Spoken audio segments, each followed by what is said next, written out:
Your win is a slap in the face for a lot of people.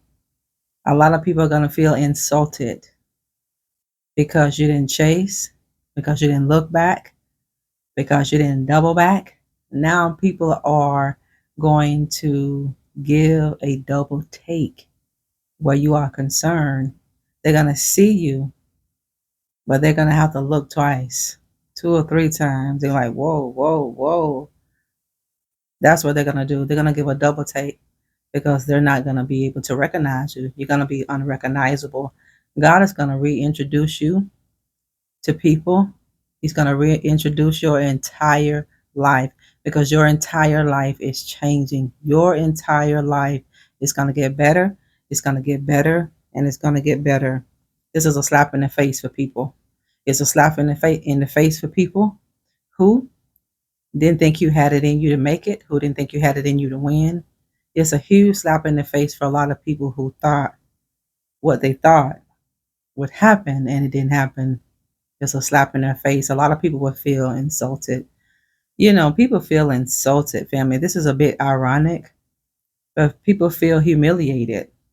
That's their slap in the face because you're doing things that they told people you never would do.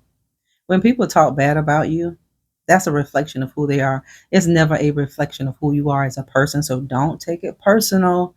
When people start saying things about you, about your life, about your success, you owe no man an explanation. The Bible specifically tells us that we owe no man nothing but to love him. That's all you owe anybody. Nothing but agape love. That is the love of God. You kept moving. That's a slap in the face for somebody. You didn't turn around and go back. You made your mind up and you put your foot down and you stood on it. You said what you said and you meant everything that you said. That's a slap in the face for a lot of people. When you make a decision to be quiet, to move on, see, you not only moved on, it's how you moved. It's how you moved on. You moved on in silence. You didn't move on being negative toward other people. You threw your hand up and you moved on. That's a slap in the face for somebody. Somebody didn't think you had it in you to move on. Somebody thought you would always be sitting at the door of your own life, twiddling your thumbs, waiting on the day for them to call you, waiting on the day for them to communicate with you. No, God has woken you up. You're no longer asleep. You're no longer a dead person walking.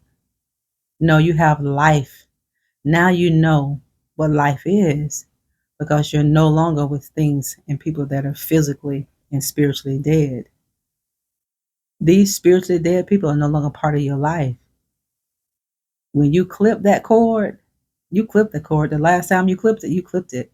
And you tried to warn people. See, that's a slap in their face.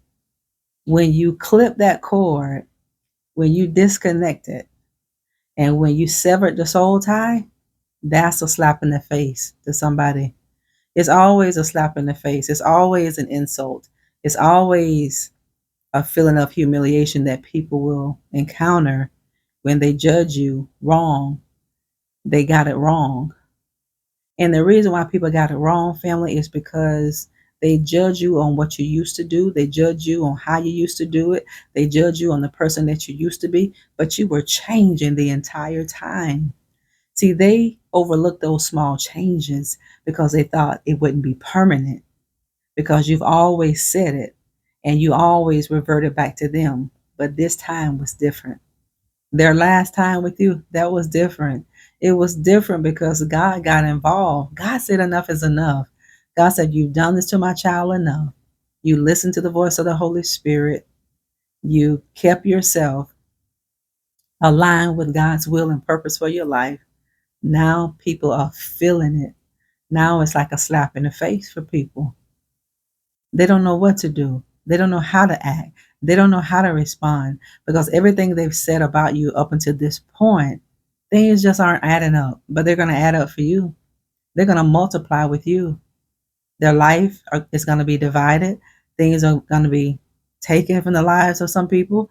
Their life will be subtracted, but you can add. And God gonna multiply things for you. Why? Because you let him deal with this. Always let God deal with your problems. No matter how much you're going to put your hands in it and do something with it.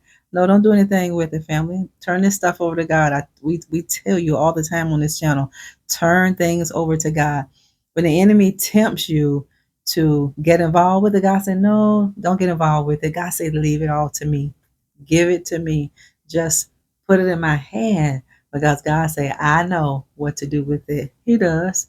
It's a slap in the face for people.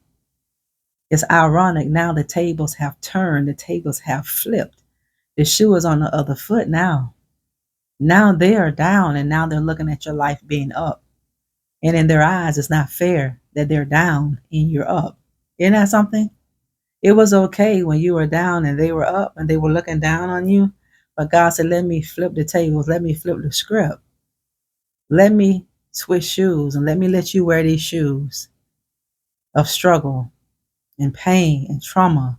See, that's what people are facing. Things that you had to go through with, they're going to go through with it 10 times more than you ever could. Why? Because their heart wasn't good towards you in the first place.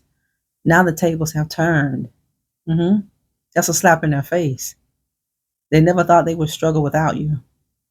They thought you would continue to struggle without them. See, the tables have flipped. See, that's a slap in a lot of people's faces. See, you prospering without them. As long as they had you there, you couldn't prosper. See, they didn't get it. They were a curse sent by hell in your life. That's why you couldn't grow. That's why you couldn't prosper. There was nothing wrong with you. It was the person that was in your life. And God was not going to allow you to prosper how he wanted to prosper you with certain people. God said, no, no, no, no, no. I know this person better than you. I know the heart of people. You don't. I heard things that they said they were going to do. You didn't hear them. God said, I see things that you don't see. See, now it's a slap in people's faces that you're up now. It's a slap in people's faces that you are really and truly unbothered about anything they do, about anything they say. It's a slap in their face. They feel insulted. People feel humiliated when your life don't turn out the way they thought it would turn out. They saw you down and they thought you would stay there. They were up and they thought they would stay there. They missed the mark. They missed it. It's up now for you, not down. You're out of bondage. You're walking into a new place. You're walking into a better season. You're walking into a more productive season in your life. You're walking into a more effective season in your life. Why? Because you have removed these leeches. Why? Because you've removed these buzzards. They flock together. Birds of a feather flock together. Eagles soar high. You're an eagle. You're not a buzzard. Your life will flop when you're with buzzards. But when you're with eagles, your life gonna soar. Hashtag it. My life will soar.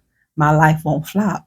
My life won't drop because I have removed every buzzard that was walking in my company. Yep, it's a slap in people's face now.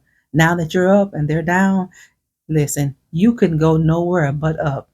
As a child of God, as God's remnant and his chosen person, honey, you can go nowhere but up, not down. You're up now. So stay up. How do we stay up? We walk in obedience. We continue to walk in obedience. We keep our heart right. We don't let anything negative get into our heart space. Guard your heart. God tell us to guard it. Put a gate around your heart. Don't allow anything in your heart space that will hinder and prevent the future blessings that God has in store for you. I love all of you. Talk later. Bye-bye.